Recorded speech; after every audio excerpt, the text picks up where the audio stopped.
Halo semuanya, apa kabar? Semoga dalam keadaan sehat ya. Sesuai judul kita hari ini bahas tentang teori Hollow Earth yang berhubungan dengan kota bawah tanah. Yang mau saya bahas kali ini adalah kota bawah tanah tersebut mungkin nggak, apakah ini fakta atau fiktif, atau ternyata bisa dibuktikan oleh dari segi ilmiah.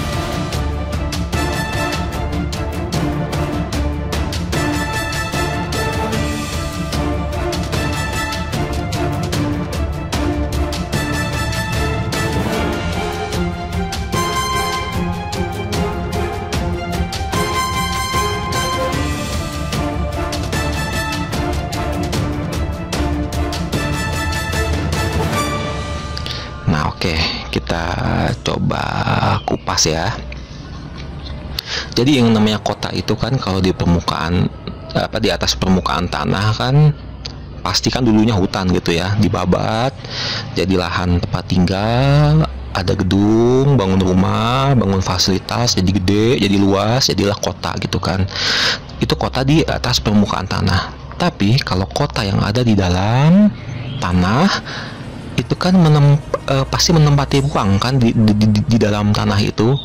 Ruangnya seperti apa? Ya pasti rongga dalam bentuk goa besar, kopong gitu.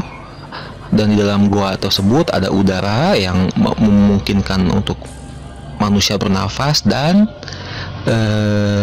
dibangunlah kota gitu ya.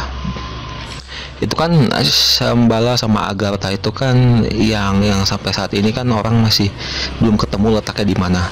Nah, tapi kan ada kota-kota lain yang letaknya di bawah tanah tapi tidak terlalu dalam dan sudah ditemukan. Ini contohnya ada kota bawah tanah yang ada di Turki nih. Nah, ini kan udah jelas nih kan di bawah tanah kotanya, tapi bentuk kota bawah tanah itu kan lorong-lorong ya,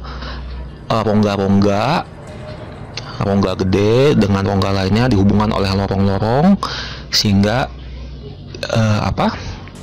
memungkinkan dibangunnya fasilitas di situ dan menjadi kota begitu kan.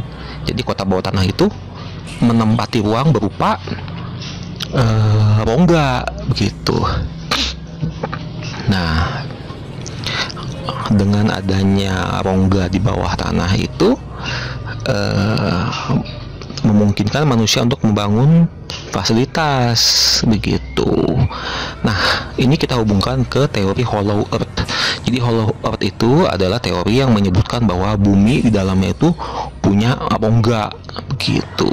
Nah, mengenai rongganya dipakai kota ataukah rongganya kosong seperti gua begitu aja, itu nanti dulu begitu.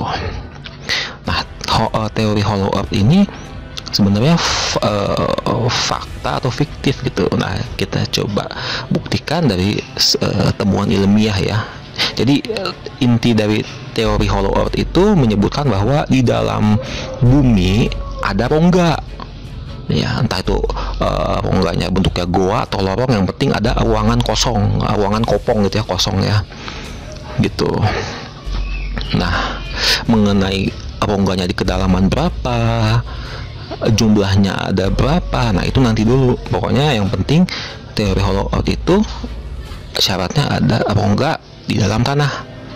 Oke, ini kita cek ya hasil penelitian.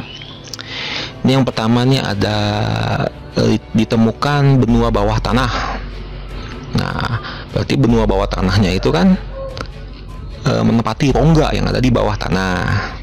Lalu ada ilmuwan menemukan struktur misterius di dalam tanah. Berarti kan strukturnya itu menempati rongga di dalam tanah. Lalu di dalam perut bumi ada gunung yang sangat besar. Nah, berarti kan ruangan rongganya itu terisi oleh bebatuan yang sangat besar seperti gunung begitu. Berarti kan ada rongga juga di situ di dalam tanah itu. Nah, berarti dari hasil penelitian itu berhasil menemukan ada rongga besar di dalam tanah. Nah, dengan demikian teori Hollow Earth adalah fakta. Begitu. Nah, ini kita lanjut lagi. Di dalam perut bumi ditemukan samudera raksasa. Nah, air itu kan selalu bentuknya mengikuti wadahnya. Nah, air ini di dalam perut bumi itu berarti kan menempati ruang. Nah, ruangnya juga bentuknya kan pasti rongga dong. Oke, nah ini samudera raksasa dalam perut bumi ada hubungannya nggak dengan banjir Nabi Nuh? Oke, ini kita melenceng dulu sedikit ya. Nanti kita balik lagi. Ini samudera raksasa ini pasti ada hubungannya dengan banjir Nabi Nuh. Karena ini kalau kita lihat versi Alkitab ya, ini kan di sini disebutkan surutnya ketika banjir global itu, dari banjir sampai surutnya itu hampir 57 hari. Nah, itu genangan banjir yang tinggi banget itu bisa sampai surut itu, airnya kemana? Apakah airnya nguap kena panas matahari, ataukah airnya ditelan oleh bumi? Nah, pasti kan banjir global gitu surutnya lama karena airnya itu masuk ke celah-celah lubang yang ada di tanah. Nah, itu airnya pindahnya kemana? Ya pasti ke dalam rongga yang ada di dalam perut bumi. Nah, begitu airnya udah masuk ke situ, ditampung di situ kan, di lorong rongga yang ada di bawah tanah itu ditampung, ruangannya penuh air sehingga tertampung dalam jumlah banyak menjadi samudra begitu. Atau mungkin kalau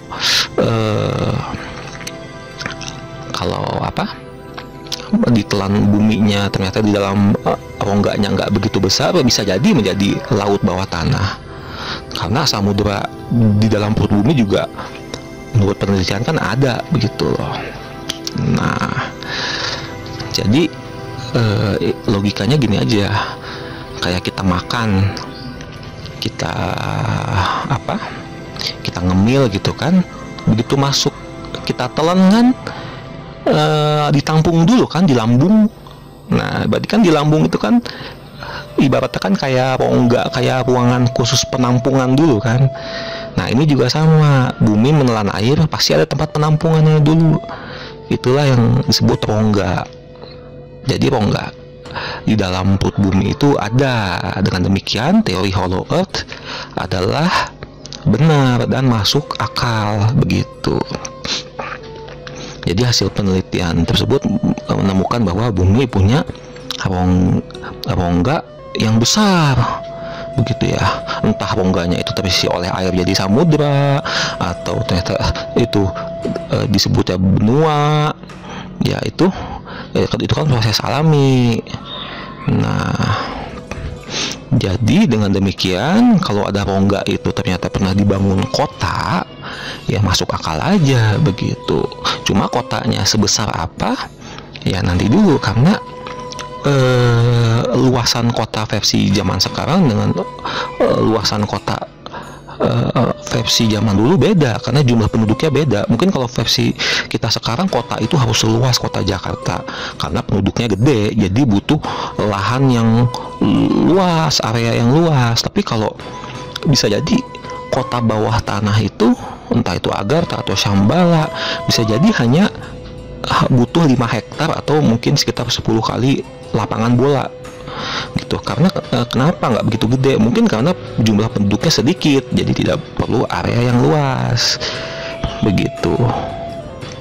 Oke, tadi kan teori Hollow Earth udah terbukti ya, keberadaan rongga-rongga di dalam bumi. Jadi kota bawah tanah, entah itu Agartha atau Shambhala atau yang lainnya, itu mungkin terjadi karena ada probabilitas begitu. Kenapa ada kemungkinan? Karena syarat untuk terciptanya kota di bawah tanah kan harus ada rongga. Nah, rongganya kan udah terbukti ada. Hasil penelitian udah menyebutkan kalau rongganya ada.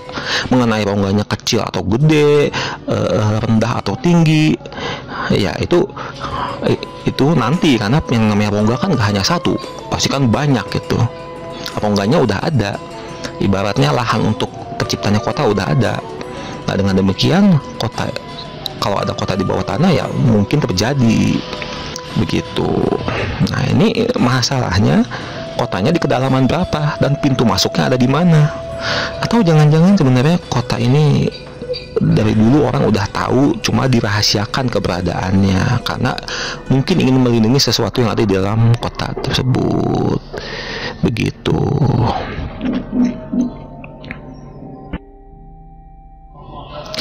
Oke, karena bahan-bahannya, artikelnya nggak begitu banyak, jadi yang saya kemukakan hanya segitu aja ya.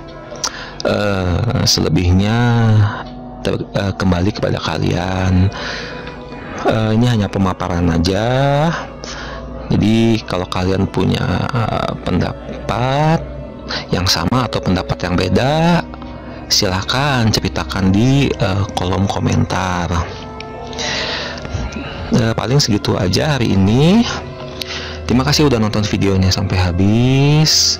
Mohon bantuannya untuk klik like, subscribe, silahkan komen dan share ya. Terima kasih sebelumnya. Kita ketemu lagi di video selanjutnya.